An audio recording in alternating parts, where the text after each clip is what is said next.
Yeah. system. I assume they did okay, but was there a culture shock or adjustment to make when you got back to the real world? Yes. The pace of kids going back to regular school, whatever. How old were they? Molly? Yeah. It was really hard for me. I was 16 when we got home. Okay. And I was going to the same school with the same kids that I'd grown up with, but I was a year behind because I didn't study enough when I was gone. So I had a real acclimation issue. She was studying advanced junior English. Yeah, Sophomore English. Sophomore English, biology, fourth year Spanish, and classmates thought she was dumb because she was put back. Yeah. It was really hard. But the boys were younger, so their elementary and middle school credits transferred right away. You know, no problem. They didn't have to have X number of English and X number of science and X number to graduate. How does the Calvert do that for you when you're sailing like that for 5 years? How do you prove to the school systems that you did the work, or how you can do it? I'm a retired teacher, so I'm very curious Okay, about this. you can do it along the line of ship captains and stuff. So you can do it two ways. You can buy the books and teach them yourself, which is what we did because we had no idea whether we'd get our mail, which was true. And we didn't always get it. And the other way is you can send the kids' work to the school and they grade it and send it back. But that didn't sound practical to us because we were moving and we didn't always know where we were going to be. no computers. No computers, no cell phones. When we went out, we were out until we landed at another port. There was no communication at sea at all. You had to bring everything with you for Yes. 5 years. Well, academically. No, we did it a year at a time.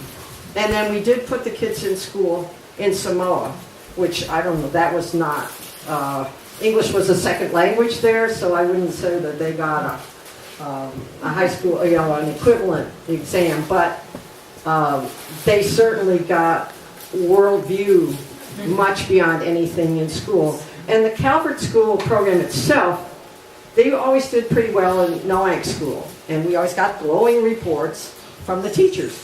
Well, they took the entrance exams for Calvert, and I sent them in, and they sent the books back for the next year. And then they sent me the test results and said, your children all should be back a year. But since we've already received the books, we'll just go ahead. And that was difficult. The first few months were very difficult catching up to Calvert school grade level, because there was a lot more emphasis on grammar and writing and art history and things we didn't get at Noank school. Yes? I always would wonder about what would happen when you got sick. Did you get sick? Did you have any medical training, either of you? No, but John Sutphin gave us a very complete box with how-to instructions for almost everything, right? I think you could have done a craniotomy. I think you'd be a lot healthier to begin with because you were eating well and you were outside. Yeah, I had a toothache in Gibraltar because I had a bad cough in the Azores and had sucked on a cough drop for several nights in a row and rotted my tooth. So I had it fixed in Gibraltar, and filling fell out. And in the Canary Islands, they don't do anything except take teeth out. So I had one removed. George hit himself in the arm with a carving chisel, little narrow one, and went to the hospital in Samoa, and they were going to just about amputate his arm. And he said, I don't think so. And he went home and put a butterfly bandage on it. He washed it really good, and then it did fine. So that was the only... Can you remember anything else you remember? Yeah. I have a second one.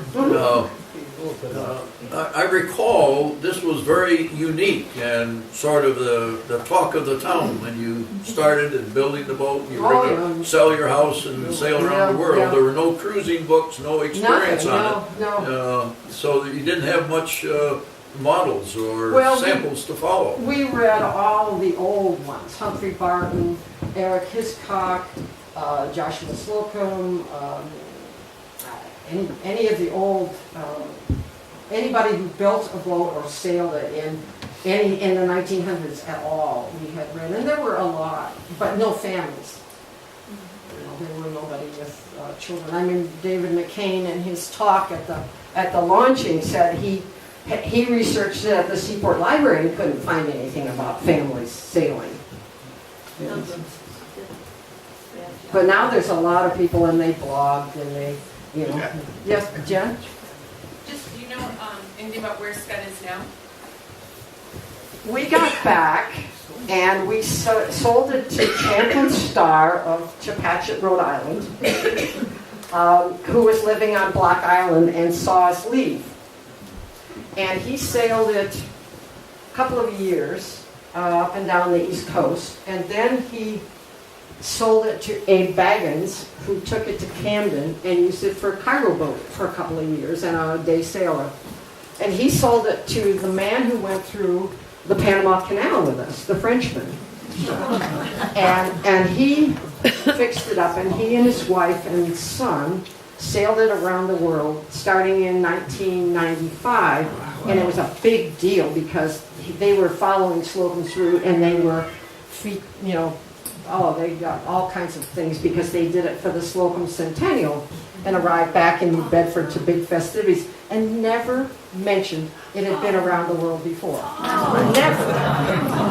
Never said a word, which still burns me up. Okay, Rich, you said you were going to ask me some questions. I said, I've got my picture. I think they all been asked. What? Okay. Yes, back there. I have two questions just to make it perfectly clear. Before sailing the boat, did you have any sailing experience? Who, me? Bruce Avery was going to teach me to sail. And he took me out, and we got out in the river, and the boom broke. We put it back together, and we came in, and that was the end of my sailing. No. George, well, Jack Wilbur let us borrow Jeff Brown a couple of times, and we went to Block Island in that a couple of times. And Bonnie Baranda, the artist from Mason's Island, she loaned us her boat one time, and we went to Block Island. But that was, we just went by what we had read in the Sailing Alone Around the World, and a lot of luck. My second question is, prior to building the boat, did you and George have any boat building experience? Nope. We had.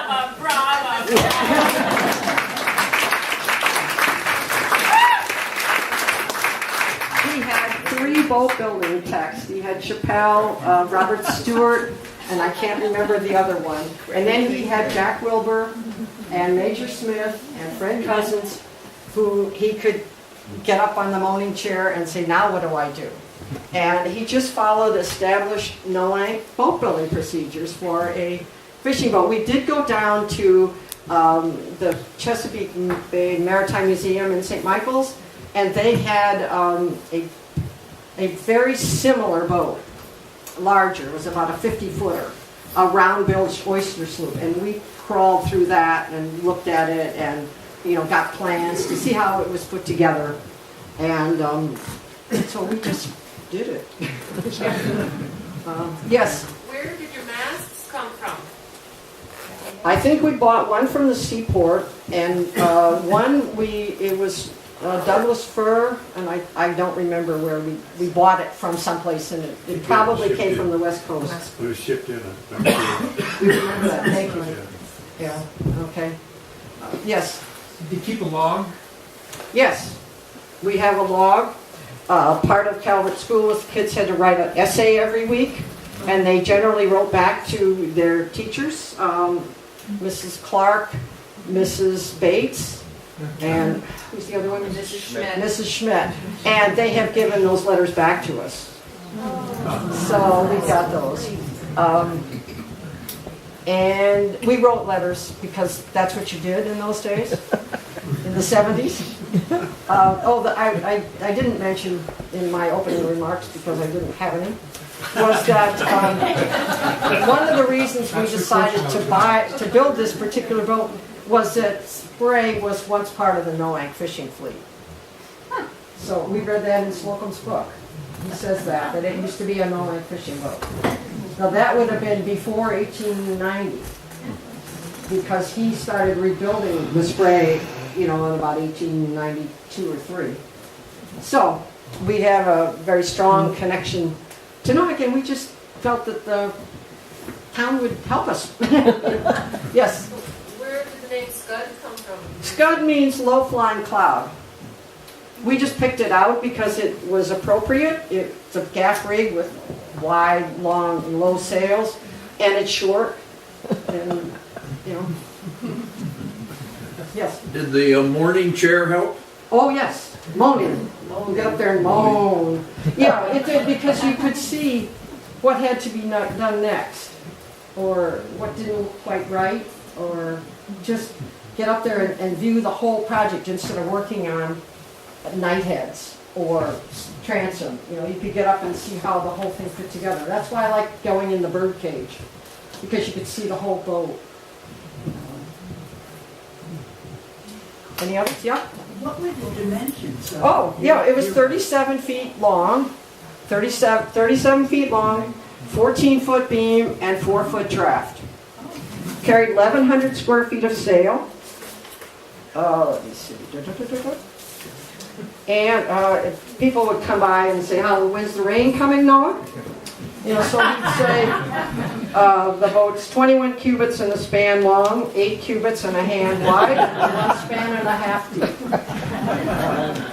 And 1,100 square feet of sail, 3 tons of inside ballast, 10 tons of stores, and 5 42 gallons of water, plus 10 2.5-gallon jerry jugs of water. So we had 6 months of stores at a time. What happened to all that salt meat you guys made? I remember doing that. Yeah, you know what happened? The barrel leaked. And so we had to throw it out. We ate some of it at first, but the barrel leaked and the water got down, and anything above the salt water just, we went down like, oh, whoa. So if any of you have any questions for my kids, they're here. Yes? So Mary, you gonna write a book now? No. What I am thinking of doing is I have the 10 articles that I wrote for the day when we first got back, and then there were 2 or 3 written, when we hauled it down the street and launched it, and then I was thinking of compiling those, but I haven't gotten to that yet. But maybe someday. Didn't you write some while you were en route? I wrote one for Wooden Boat that they published just about the time we got back, May of 1978. But we were someplace in South Africa, I think, at the time that I had submitted it. There were some in the day, I know. Yeah, the 10 stories for the day came out in 1978, the summer, July, I think. Okay. Thank you very much.